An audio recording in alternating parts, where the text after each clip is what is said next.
It Works by R.H. Jarrett, the famous little red book that makes your dreams come true. A clear, definite, common-sense plan of accomplishment. All who joy would win must share it. Happiness was born a twin. Lord Byron. Send It Works to your friends. The author sent the manuscript of this book for criticism to a friend who returned it with the notation, "It works." This judgment born of experience was adopted as the title of the book. A concise, definite, resultful plan with rules, explanations, and suggestions for bettering your condition in life.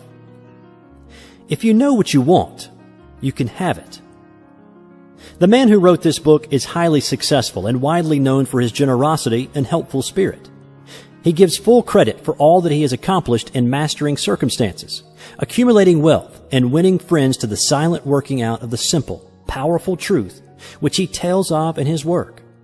He shows you here an easy, open road to a larger, happier life. Knowing that the greatest good comes from helping others without expecting praise, the author of this work has requested that his name be omitted. What is the real secret of attaining desirable possessions? Are some people born under a lucky star, or other charm which enables them to have all that which seems so desirable? And if not, what is the cause of the difference in conditions under which men live? Many years ago, feeling that there must be a logical answer to this question, I decided to find out, if possible, what it was. I found the answer to my own satisfaction, and for years have given the information to others who have used it successfully. From a scientific, psychological, or theological viewpoint, some of the following statements may be interpreted as incorrect, but nevertheless, the plan has brought the results desired to those who have followed the simple instructions, and it is my sincere belief that I am now presenting it in a way which will bring happiness and possessions to many more. If wishes were horses, beggars would ride, is the attitude taken by the average man and woman in regard to possessions. They are not aware of a power so near that it is overlooked, so simple in operation that it is difficult to conceive, and so sure in results that it is not made use of consciously or recognized as the cause of failure of success. "Gee, I wish that were mine," is the outburst of Jimmy, the office boy, as the new red roadster goes by. And Florence, the telephone operator, expresses the same thought regarding a ring in the jeweler's window, while poor old Jones, the bookkeeper, during the Sunday stroll replies to his wife, "Yes, dear, it would be nice to have a home like that, but it is out of the question. We will have to continue to rent." Landon, the salesman, protests that he does all the work, gets the short end of the money, and will someday quit his job and find a real one. And President Bondum, in his private sanctum, voices a bitter tirade against the annual attack of hay fever. At home, it is much the same. Last evening, father declared that daughter Mabel was headed straight for disaster. And today, mother's allowance problem and other trying affairs fade into insignificance as she exclaims, "This is the last straw. Robert's schoolteacher wants to see me this afternoon. His reports are terrible, I know. But I'm late for bridge now. She'll have to wait until tomorrow." So goes the endless stream of expressions like these from millions of people in all classes who give no thought to what they really want, and who are getting all they are entitled to or expect. If you're one of these millions of thoughtless talkers or wishers and would like a decided change from your present condition, you can have it. But first of all, you must know what you want. And this is no easy task. When you can train your objective mind, the mind you use every day to decide definitely upon the things or conditions you desire, you will have taken your first big step in accomplishing or securing what you know you want. To get what you want is no more mysterious or uncertain than the radio waves all around you. Tune in correctly and you get a perfect result. But to do this, it is, of course, necessary to know something of your equipment and have a plan of operation. You have within you a mighty power, anxious and willing to serve you, a power capable of giving you that which you earnestly desire. This power is described by Thompson J. Hudson, Ph.D., LL.D., author of The Law of Psychic Phenomena, as your subjective mind. Other learned writers use different names and terms, but all agree that it is omnipotent. Therefore, I call this power Emmanuel, God in us. Regardless of the name of the great power or the conscious admission of a God, the power is capable and willing to carry to a complete and perfect conclusion very earnest desire of your objective mind. But you must be really in earnest about what you want. Occasional wishing or half-hearted wanting does not form a perfect connection or communication with your omnipotent power. You must be in earnest, sincerely and truthfully desiring certain conditions or things, mental, physical, or spiritual. Your objective mind and will are so vacillating that you usually only wish for things, and the wonderful, capable power within you does not function. Most wishes are simply vocal expressions. Jimmy the office boy gave no thought of possessing the red roadster. Landon the salesman was not thinking of any other job or even thinking at all. President Bondum knew he had hay fever and was expecting it. Father's business was quite successful, and Mother, no doubt, brought home first prize from the bridge party that day. But they had no fixed idea of what they really wanted their children to accomplish, and were actually helping to bring about the unhappy conditions which existed. If you are in earnest about changing your present condition, here is a concise, definite, resultful plan with rules, explanations, and suggestions. The plan. Write down on paper in order of their importance the things and conditions you really want. Do not be afraid of wanting too much. Go the limit in writing down your wants. Change the list daily, adding to or taking from it, until you have it about right. Do not be discouraged on account of changes, as this is natural. There will always be changes and additions with accomplishments and increasing desires. 3 positive rules of accomplishment. 1. Read the list of what you want 3 times each day, morning, noon, and night. 2. Think of what you want as often as possible. 3. Do not talk to anyone about your plan except to the great power within you, which will unfold to your objective mind the method of accomplishment. It is obvious that you cannot acquire faith at the start.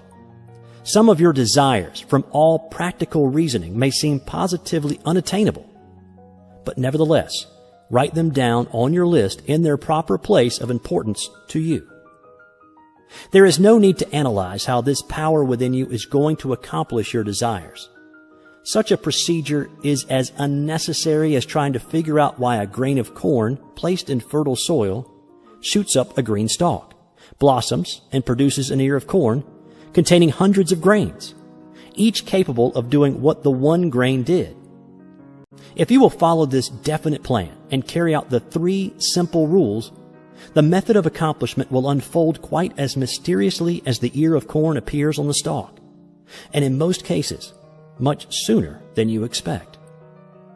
When new desires, deserving position at or about the top of your list come to you, then you may rest assured you are progressing correctly. Removing from your list items which at first you thought you wanted is another sure indication of progress. It is natural to be skeptical and have doubts, distrust, and questionings. But when these thoughts arise, get out your list. Read it over. Or if you have it memorized, talk to your inner self about your desires until the doubts that interfere with your progress are gone. Remember, nothing can prevent your having that which you earnestly desire. Others have these things. Why not you? The omnipotent power within you does not enter into any controversial argument. It is waiting and willing to serve when you are ready. But your objective mind is so susceptible to suggestion that it is almost impossible to make any satisfactory progress when surrounded by skeptics. Therefore, choose your friends carefully and associate with people who now have some of the things you really want, but do not discuss your method of accomplishment with them. Put down on your list of wants such material things as money, home, automobile, or whatever it may be, but do not stop there. Be more definite. If you want an automobile, decide what kind, style, price, color, and all the other details, including when you want it. If you want a home, plan the structure, grounds, and furnishings. Decide on location and cost. If you want money, write down the amount. If you want to break a record in your business, put it down. It may be a sales record. If so, write out the total, the date required, then the number of items you must sell to make it. Also list your prospects and put after each name the sum expected. This may seem very foolish at first, but you can never realize your desires if you do not know positively and in detail what you want and when you want it. If you cannot decide this, you are not in earnest. You must be definite, and when you are, results will be surprising and almost unbelievable. A natural and ancient enemy will no doubt appear when you get your first taste of accomplishment. This enemy is discredit, in form of such thoughts as, it can't be possible. It just happened to be. What a remarkable coincidence. When such thoughts occur, give thanks and assert credit to your omnipotent power for the accomplishment. By doing this, you gain assurance in more accomplishment and in time, prove to yourself that there is a law which actually works at all times when you are in tune with it. Sincere and earnest thanks cannot be given without gratitude, and it is impossible to be thankful and grateful without being happy. Therefore, when you are thanking your greatest and best friend, your omnipotent power, for the gifts received, do so with all your soul, and let it be reflected in your face. The power and what it does is beyond understanding. Do not try to understand it, but accept the accomplishment with thankfulness, happiness, and strengthened faith. Caution. It is possible to want and obtain that which will make you miserable, that which will wreck the happiness of others, that which will cause sickness and death, that which will rob you of eternal life. You can have what you want, but you must take all that goes with it. So in planning your wants, plan that which you are sure will give to you and your fellow man the greatest good here on earth, thus paving the way to that future hope beyond the pale of human understanding. This method of securing what you want applies to everything you are capable of desiring, and the scope being so great, it is suggested that your first list consist of only those things with which you are quite familiar, such as an amount of money or accomplishment or the possession of material things. Such desires as these are more easily and quickly obtained than the discontinuance of fixed habits, the welfare of others, and the healing of mental or bodily ills. Accomplish the lesser things first, then take the next step. And when that is accomplished, you will seek the higher and really important objectives in life. But long before you reach this stage of your progress, many worthwhile desires will find their place on your list. One will be to help others as you have been helped. Great is the reward to those who help and give without thought of self, as it is impossible to be unselfish without gain. In conclusion, a short while ago, Dr. Emile Coué came to this country and showed thousands of people how to heal themselves. Thousands of others spoofed at the idea, refused his assistance, and are today where they were before his visit. So with the statements and plan presented to you now, You can reject or accept. You can remain as you are or have anything you want. The choice is yours. But God grant that you may find in this short volume the inspiration to choose aright. Follow the plan and thereby obtain, as so many others have, all things, whatever they may be, that you desire. Read the entire book over again and again and then again. Memorize the 3 simple rules. Test them now on what you want most this minute.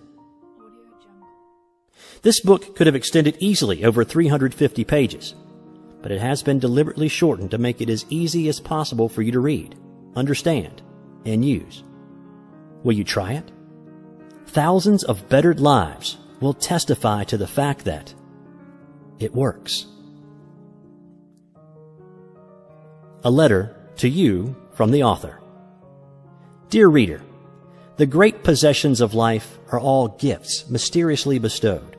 Sight, hearing, aspiration, love, or life itself. The same is true of ideas. The richest of them are given to us, as for instance the powerful idea which this book has given you. What are you going to do with it? Are you surprised when I tell you the most profitable thing you can do is to give it away? You can do this in an easy and practical way by having this book sent to those you know who need it. In this way, you can help in the distribution of this worthwhile effort to make the lives of others better and happier. You know people who are standing still or who are worried and discouraged. This is your chance to help them help themselves. If you withhold this book from them, you will lose the conscious satisfaction that comes from doing good. If you see that they get this book, then you put yourself in line with the law of life, which says, you get by giving. And you may rightly expect prosperity and achievement. At the very least, you will have the inner sense of having done a good deed with no hope of being openly thanked, and your reward will come secretly in added power and larger life. The author.